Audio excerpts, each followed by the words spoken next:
Welcome to Freya's Frith, my channel about Northern Heathenry. This channel is about my research, opinions, modern day practice, where to find your own sources of information and masculinity, looking at the heathens of the Viking Age for answers in the modern days.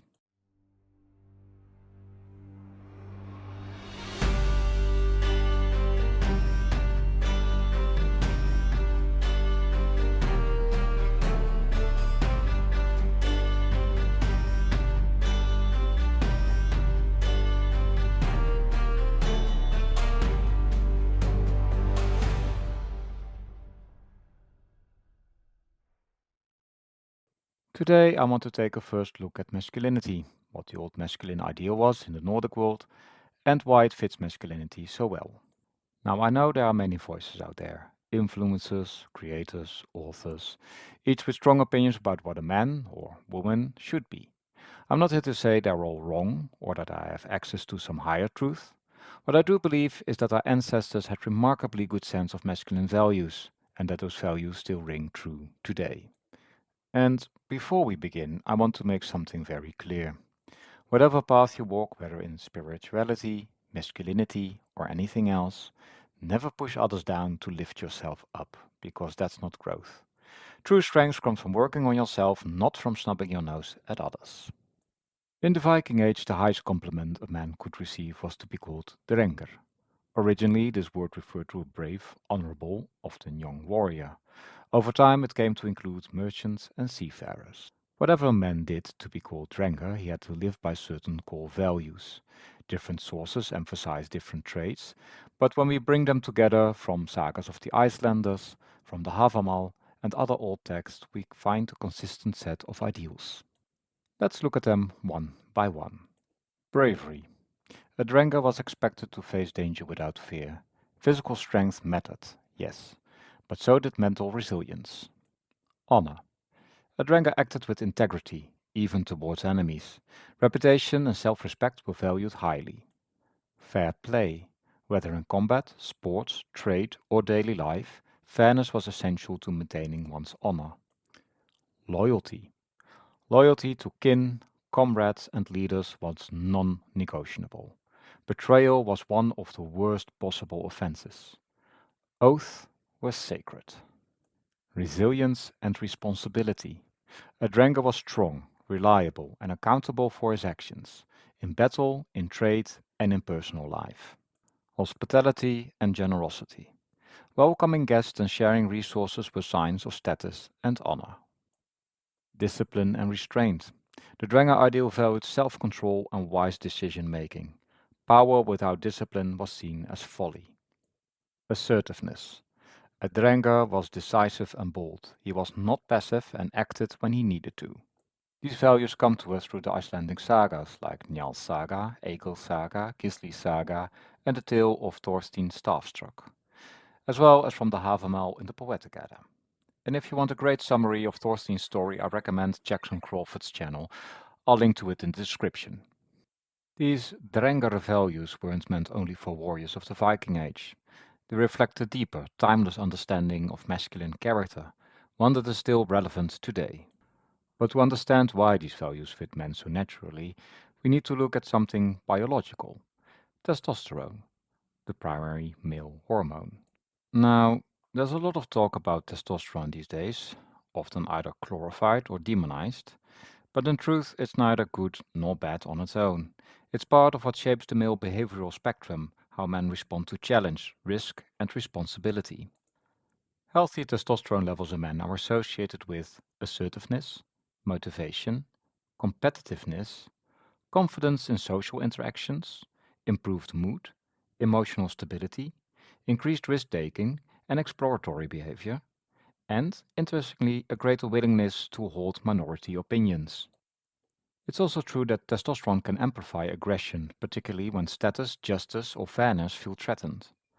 But as we'll see, that energy can be guided by Drengr values. If we compare the behavioral effects of testosterone to the Drengr ideals, we see how the Old Norse model of masculinity gives structure and purpose to the natural male tendencies. Bravery. Testosterone enhances boldness and risk-taking, especially in competitive or high-stakes moments. The Drengr ideal gave that courage direction. Loyalty. Hormonal drives towards hierarchy and group protection translate into loyalty and brotherhood, cornerstones of the Norse social structure. Fair play. Research shows testosterone can encourage strategic thinking and independence. Our ancestors valued fairness, guiding that independence with integrity. Resilience and responsibility.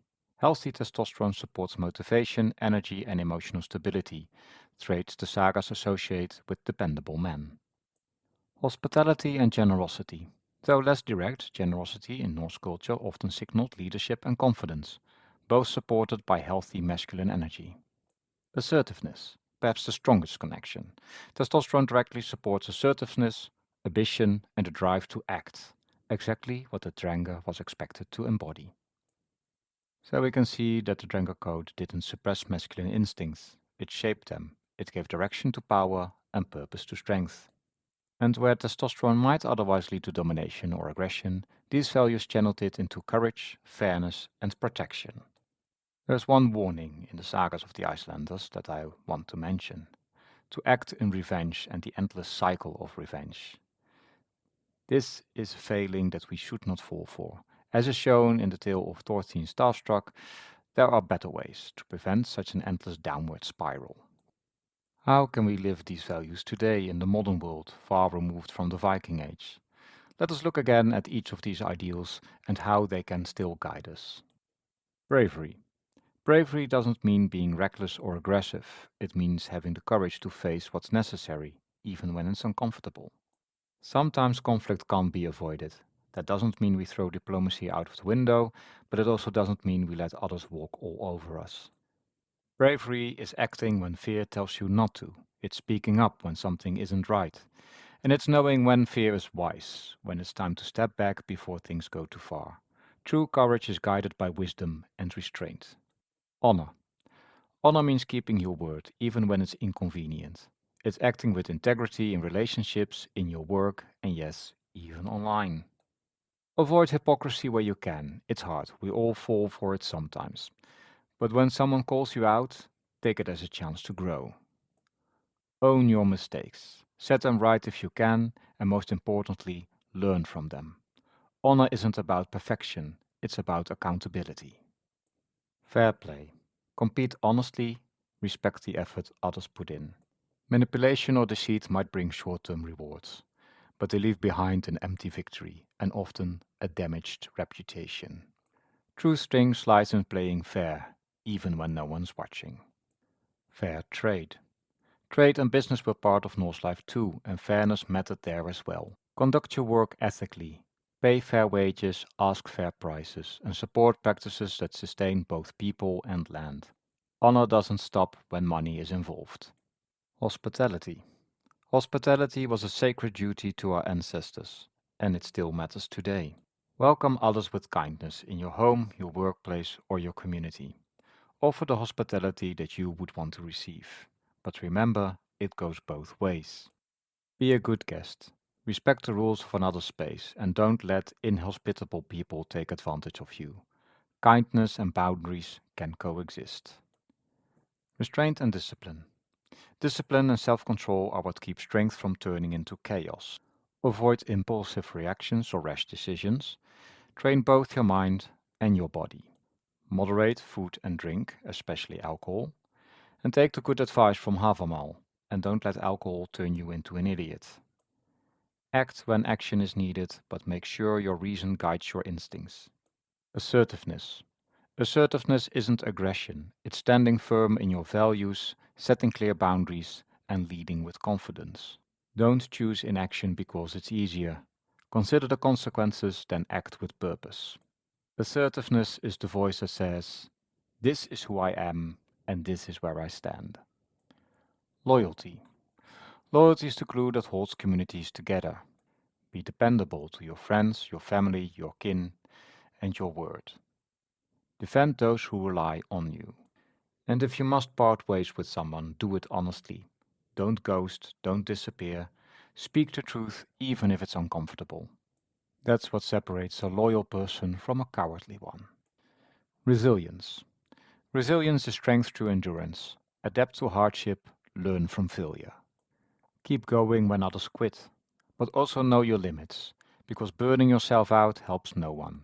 Your survival, mentally, physically, spiritually, matters more than your achievements. A dead warrior can't defend anything. Again, take good advice from Havamal. A corpse is a most useless thing. So, how can we live the Drengr values in modern life? At work, be the colleague who doesn't cut corners. Lift others up.